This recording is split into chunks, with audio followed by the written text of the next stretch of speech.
ಎಲ್ಲರಿಗೂ ನಮಸ್ಕಾರ. ನಾನು ಖುಷ್ಬು ಅಗರ್ವಾಲ್. ನನ್ನ ಚಾನೆಲ್ ಬಾಯಸೇತುಗೆ ಸ್ವಾಗತ.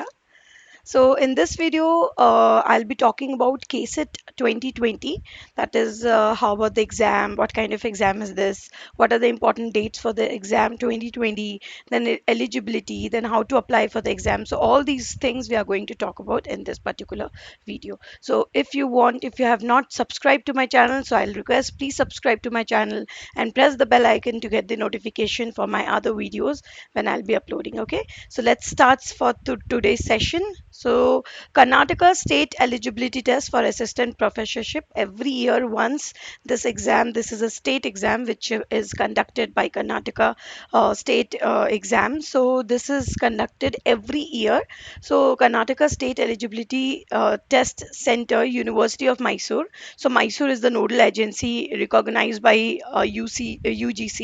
Okay, so this is the exam which is conducted every year for the state eligibility test for assistant professorship. So if you are going to qualify, you are going to get the eligibility certificate to work as assistant professor in this Karnataka state. Okay, so in 41 different subject, this exam is being conducted at different 11 nodal centers in Karnataka state itself.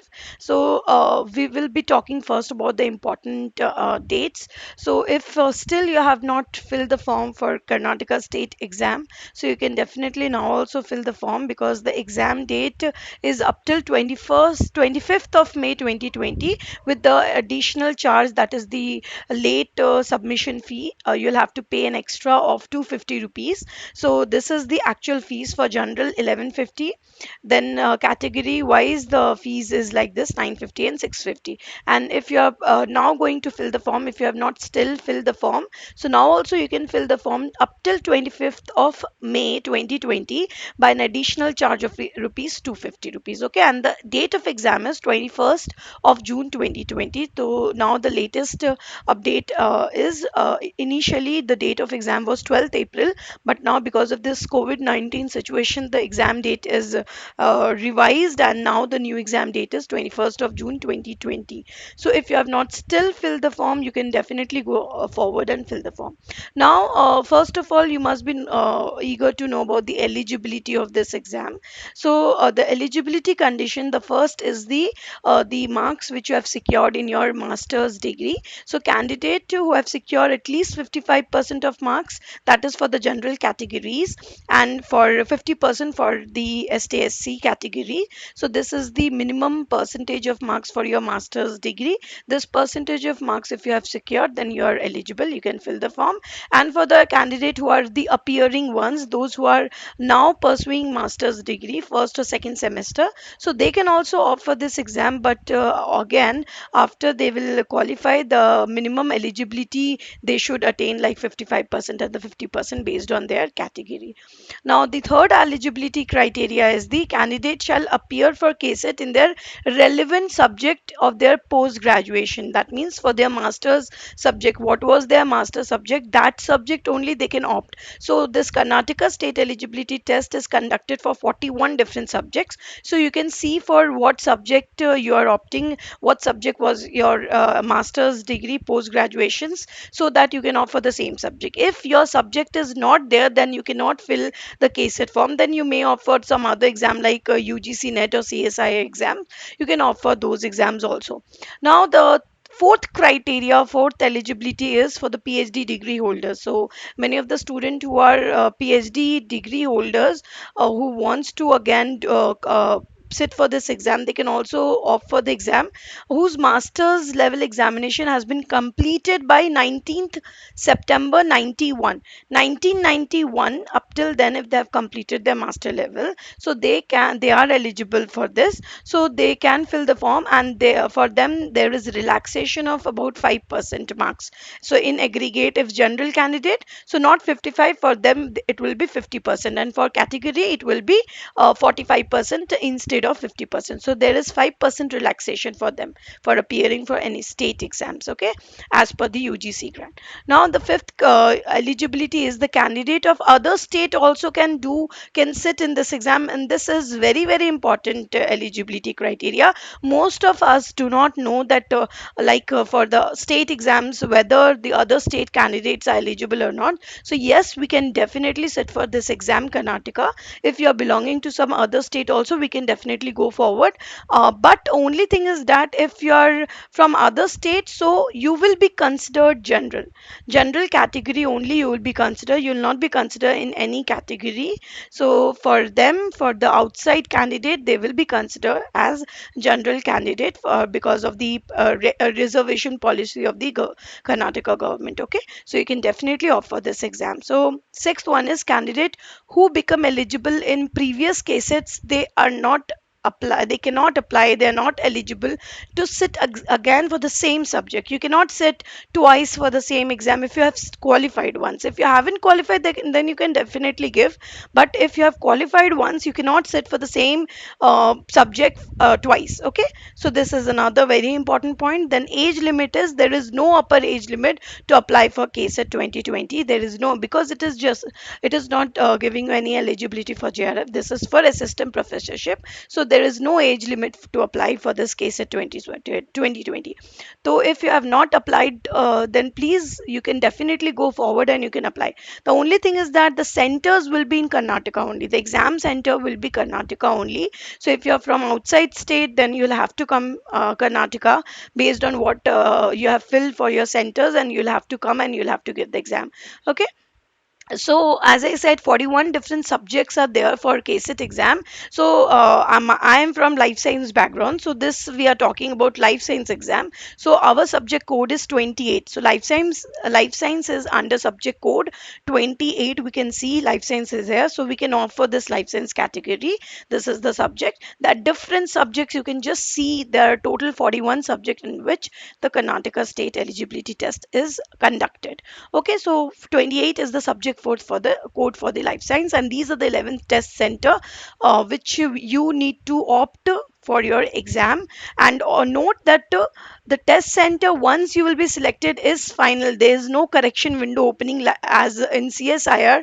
There is correction window after you fill the form. There again they open the correction window to correct. But in this KCET exam, there is no such conditions available. So once you have selected the center, it will be considered full and final.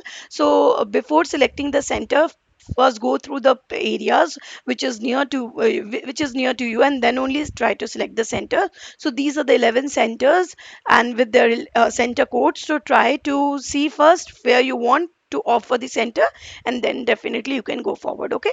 So these were the basic information about the Karnataka state eligibility test, about this exam. So now how about the scheme of the exam? What kind of exam is this? So we have talked about the date of the exam, it is 21st of June 2020. But how about the scheme? So it is a bit different from what a CSIR exam. So it's not same as CSI exam. It is more or less similar to UGC exam.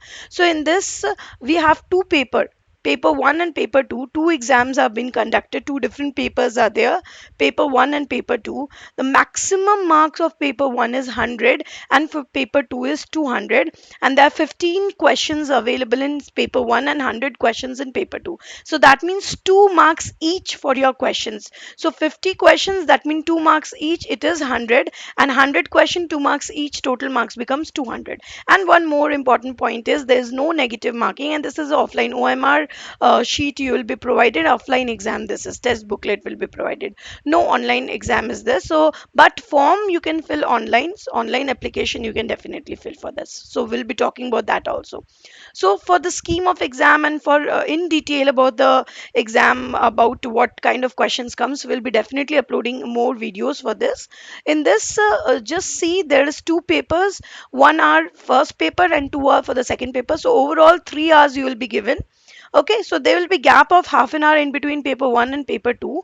And always remember that while you are going to opt for the exam, you are going to give the exam, Paper 1 and paper 2, half an hour gap is there. So separately you will be given attendance sheet, you will have to sign it properly, you'll have to have your photograph with you. That same photograph you'll have to scan and put in the online application form with a scan signature also. So all these things you'll have to carry with you while you are going to give exam. So two, at least two, minimum two is required photograph, but prefer to take 3 or 4 photos, extra photos with you, because in the attendance register you'll have to paste the photos also, the same photo which you have given over here in your scanned application form. Okay, so this you have to keep in mind. And then paper 1 and paper 2, in both the papers 2 marks question will be coming. Number of question will be more in section 2.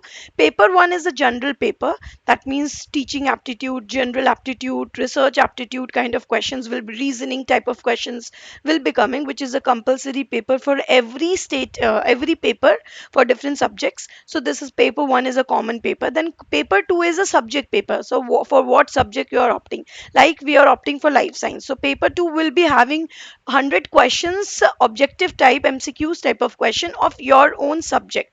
It is a subject question. Okay, so what kind of question, what is the syllabus, we'll be talking about in the next video. But in the description link I'll be providing the link from where you can go and see the detailed syllabus of your paper 1 and paper 2 for your analysis. Okay, so this was about the exam, and the timing is 9:30 to 10:30 a.m. and second paper will start after half an hour gap, that is 11 to 1. So 2 hour will be given for this paper. So if you'll see like 2 minutes for each question, like that, there is division is like that. So we need to be very much specified while solving the question of part 1 and part 2. Okay, so now about the scheme, then next is the syllabus, just a general syllabus I have given for life science category. In detail you will get the syllabus in the description link, I'll be providing link, from there you can get the syllabus, detailed syllabus. Okay, so this is the same syllabus which we have in CSIR life science exam. So if you're already preparing for CSIR life science, the syllabus is same. So more or less, if you're preparing for any one exam, if you're preparing for like CSIR, with that your the preparation with that same preparation you can sit for many different exams like this. Okay, so only thing is that the difference is paper 1, which is research aptitude or teaching aptitude, which is not there in our CSI exams. Okay, so for that paper you'll have to put some extra additional effort, because definitely it is important. Okay, now coming to next is a scheme of evaluation. So in this scheme of evaluation, 40% aggregate marks in all the two paper is taken together for eligibility, the first step of eligibility. So basically there are three steps of eligibility. The first step of eligibility is you should get 40% aggregate marks in paper 1 plus paper 2, then only you will be considered eligible to be considered to be selected. Okay, so first step is you will have to have secure 40% aggregate if you are general, and 35% for the category candidate. Okay, after that, step 1, step 2 is the total slot available amongst those candidates who have appeared in all the two papers and cleared step 1. That means the step 1, the candidate who have cleared step 1, who have aggregate of 40% or 35%, out of them 6% of the candidate will be considered selected. Only 6% of the candidate are taken from the total appeared candidate. Like for example, total number of candidate appeared is 1000. If suppose 1000 candidate appeared, so out of this 1000 candidate, if only 500 candidate has qualified this 40% criteria or 35% criteria, so 6% candidate will be selected not from this 500 but from this 1000. Means 6% of the 1000, that is 60 student will be selected out of this 500 candidate. Okay, so the candidate which have cleared first step will be only considered in the 6% category. So you need to qualify, you need to clear the first step of eligibility, that 40% aggregate marks you should get in both the paper. Okay, so this is the qualification, and this 6% criteria is category wise they are taking, eligibility wise as well as category wise. For general, different 6% criteria they are applying, like what percent of general candidate they will be taking, and what percent of the category category candidate they will be taking, and total they will be taking 6%. So based on what is the seat available for general and for category, they will be considering 6% of the total number of candidates who have appeared the exam. Okay, and only 6% who have 6% will be considered from when them who have cleared the first step. Okay, I hope this is clear. Okay, so focus on paper one as well as paper two, and first minimum eligibility we need to definitely qualify the exam. Okay, so how to apply? If you'll see how to apply, so I have provided the link over here. You can directly go to this link, and there is apply online option coming. So you can go and directly you can apply online. So before going and applying, you will have to have some prerequisite like photograph, signature scan, photo scan. So you'll have to have the photo. You'll have to scan that photo, passport size photo in JPEG format of 10 KB to 100 KB size. Okay, so this kind of photo is only accepted. So this photo you can upload, scan photo, and the same photo you'll have to keep with yourself when you're going to attend the exam. In the exam center you'll have to take that photo, because in the attendance sheet they paste that photo. They'll take the photo from you to paste in the attendance sheet. Okay, so for two attendance sheet, for the two different paper, there will be two different attendance sheet. So you'll have to have two minimum photos required. Okay, so carry at least three or four extra photos carry with you if there is any kind of requirement. So carry one additional photo also. Then signature also you'll have to do in the running writing. Full name is not should not be written. It should be an actual signature kind of thing. Okay, and then you will have to again scan that and then upload. Okay, so the candidate should put his full signature on white paper with black ink pen and scan for uploading. Okay, black ink pen you'll have to write in the running writing also. Over here it is mentioned like running handwriting in the appropriate box given in the online application form. Okay, and then you'll have to scan and then you'll have to upload the photo. For this you'll have to these are the prerequisite. You'll have to have this before have started applying online. Okay, so you can definitely apply. 25th is the last date with 250 extra charge, that is the late fees, and then you can definitely apply for the exam. Okay, and then candidate name, name of the mother, father's name, date of birth, all these information. Then mobile number and email ID is must. You'll have to have that. Okay, so these are the requirements to fill the form. Then payment toward KSET fees, including bank charge, must be deposited to KSET account through KSET website or in any of the nearest state bank of the Indian bank. Okay, so these are the requirements. So you can definitely go ahead and fill the form. If you have not still filled the form, I'll request you to fill the form, because this is a very good opportunity. KSET is a very good exam. Karnataka state exam is a very good level of exam, and you'll get the opportunity to work as a system professor in Karnataka. You'll be eligible over here. So definitely I will request, please go for this, fill the form, and in the next coming video we'll be talking about the tips for the KSET exam. If you're new to this, so we will be talking about some tips for how to deal with section A and how to deal with that part A and part B, how to deal with these exam. So definitely we'll be talking about in the coming video. So if you like the video, please don't forget to like the video, to comment, to subscribe to my channel if you have not done yet, and please press the bell icon to get the notification of my next upcoming videos. Thank you guys. Take very good care of yourself. Bye bye. Take care.